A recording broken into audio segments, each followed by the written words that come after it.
Va bene. Sorella e compagno hanno un sacco di tatuaggi, la sorella non ne aveva, adesso li ha.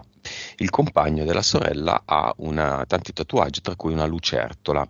Carmelo si chiede se determinati animali, quindi una lucertola, un rettiloide, un rettile, possono collegarsi a corrispondenti entità eteriche che hanno un aspetto simile, quindi lucertola, rettiliani, non so, un'aquila, falconiformi, una tigre, un leone, felinoidi e così via.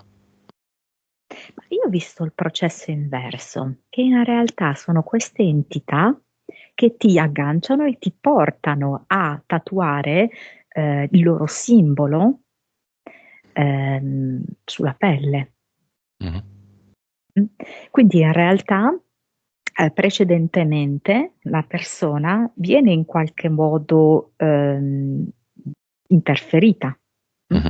da questo tipo di entità che inizia a prendere uno spazio importante Mhm. e che quindi chiede anche di essere portata fuori all'esterno, anche perché ricordiamo che alcune di queste entità in verità non ce l'hanno un corpo, sono solo energetiche e Mhm. hanno invece piacere di assumere in qualche modo una fisicità. Quindi cos'è il tatuaggio? Un paletto, un marchio a fuoco, un blocco, in modo che l'entità eterica sia più difficile da togliere.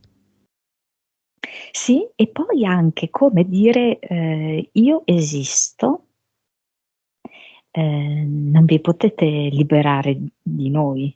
Noi ci siamo e noi vi controlliamo, vi dominiamo. Mhm. Noi siamo Le- all'interno della vostra pelle. L'enorme civetta disegnata ad ali spiegate al centro del petto con la testa relativamente, cioè in corrispondenza dello sterno, che andava tanto di moda qualche anno fa, è Moloch. Sì, infatti lo vedo collegato, non mi ricordo come si chiami, questa specie di parco naturale americano in cui Mm, credo che ci sia proprio una grande civetta, in ah cui sì. avvengono tantissimi sacrifici. Sì, l'abbiamo già inserito in Bidi di Bodi di Bu, una sessione che io mi aspettavo avesse moltissime visualizzazioni, invece ne ha avute poche e che vi invito assolutamente a vedere. Quello lì, ok. Causa esoterica no. Senso esoterico, diciamo, di alcuni simboli che vanno per la maggiore. Codice a barre.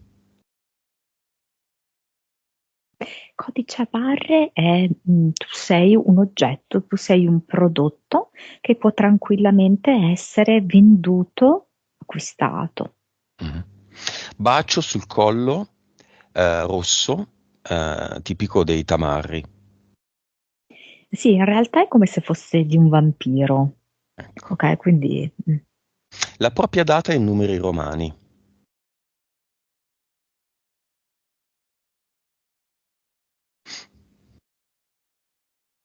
mm.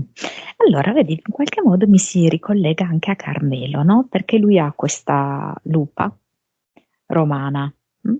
Come se in effetti, ehm, specialmente così dall'antica Roma, che poi non è così antica come vogliono farci credere, ehm, sì, si è iniziato un certo tipo di dominio. Quindi è proprio l'espressione di questo tipo di dominio di entità.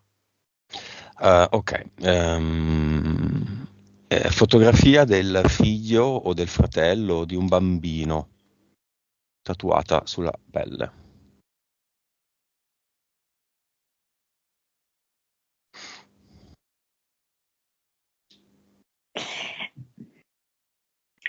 Quello è un modo per non comprendere che cos'è la morte.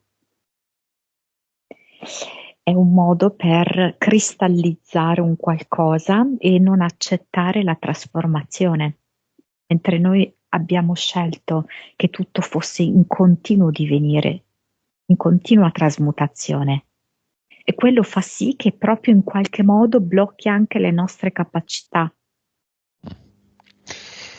Squadra del cuore, soprattutto sul polpaccio. Perché lì? stemma della Juve, dell'Inter, del Milan, del Napoli, con tanto di facce di Maradona. Allora, qua come se mi collegasse al mondo delle droghe. No. Manina di Fatima.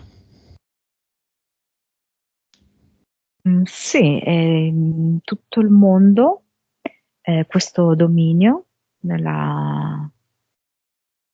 una madre protettiva, protettrice, che anziché essere intesa come la terra, la natura, è in realtà un'entità. Carmelo mi scrive fiore, un fiore, il tatuaggio di un fiore, dei fiori. Beh, poi c'è la rosa, ovviamente. Ecco, esatto, per la rosa bisogna fare questo discorso particolare, vabbè, perché chiaramente è legata all'ambito massonico. Mm. Ma allora la questione è come è creare una separazione tra noi e la natura. Cioè, i fiori esistono e sono continuamente mutevoli fuori. Eh, Tatuarsi un fiore che non appassisce mai è di nuovo non accettare l'impermanenza. Geco.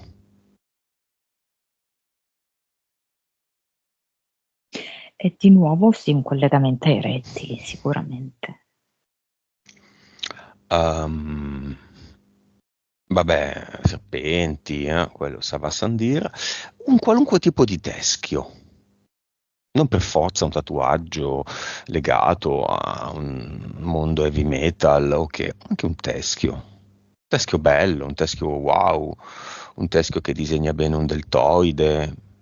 Che significa tatuarsi un teschio? Noi d'altronde siamo degli scheletri con della carne sopra, con una scintilla divina che si muovono, ma siamo scheletri.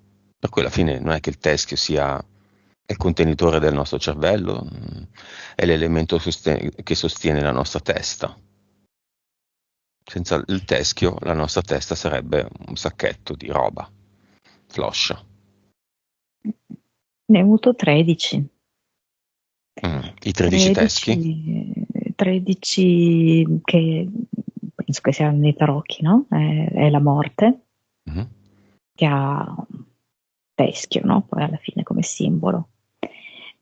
Quindi in realtà il teschio qua viene collegato inesorabilmente alla morte, però non alla morte nel senso trasformativo del termine, ma della morte che incute paura. Mm-mm. Monica, i 13 teschi, mi sembra che fossero 13, o comunque quelli realizzati in cristallo di rocca e altri materiali molto molto duri, rinvenuti in giro per il mondo.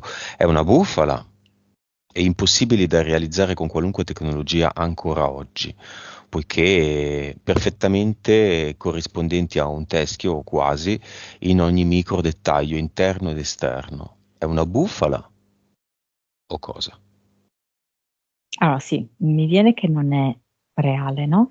Però serviva a creare questo evento per rafforzare l'idea del 13 legato al teschio, legato alla morte. Il 13 è un numero altamente esoterico che viene utilizzato anche in un sacco di delitti. Mm. Ma chi li ha fatti questi teschi? Ma non mi viene che sono, cioè, io vedo un laboratorio, non... Sono stati prodotti, non Sì, sono di entità aliene che hanno conquistato il mondo in passato, che avevano tecnologie. io vedo dei laboratori. Va bene.